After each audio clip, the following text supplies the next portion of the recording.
Well, good morning. It's Friday, July 23rd, and we are gathered for a morning devotion. And again, we're using Brian McLaren, Seeking Aliveness.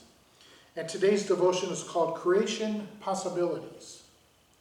While some think of the universe as a battleground full of violent rivalry or an organization demanding fearful compliance, others think of it as a giant machine demanding that we live by logic of mechanism, action, reaction, cause, effect, stimulus, response.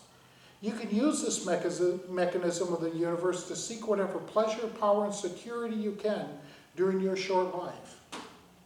But in the end, there is no meaning to the machine. So you better grab whatever moments of fleeting pleasure you can. That's all there is and ever will be. Clearly, the creation stories of Genesis and John offer us a powerful alternative to the logic of rivalry, the logic of compliance, and the logic of a meaningless mechanism.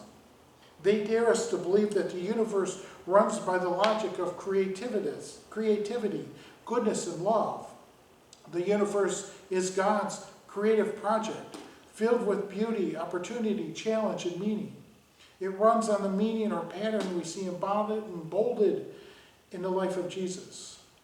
In this story, pregnancy abounds, newness multiplies, freedom grows, meaning expands, wisdom flows, healing happens, goodness runs wild. So here we are, alive and paying attention. We discern patterns in our life. We interpret those patterns and we open ourselves to the possibility of a creative logos of love and wisdom that runs through the universe like a current and can play in our lives as a song. So what is Brian saying here? He's saying again, if you remember yesterday's devotion, that there's three ways to live in this world. He's just extending that a little bit more. And this is actually the third option that I mentioned yesterday, that we can live our lives in the way that Jesus taught us, to be peacemakers, to be joyful, to offer peace and mercy and forgiveness in our lives to those who have mistreated us. We can live in our lives, we can choose to live a life of love that goes counter to what our world and what our universe looks like. Or we can just go about and just go with the flow.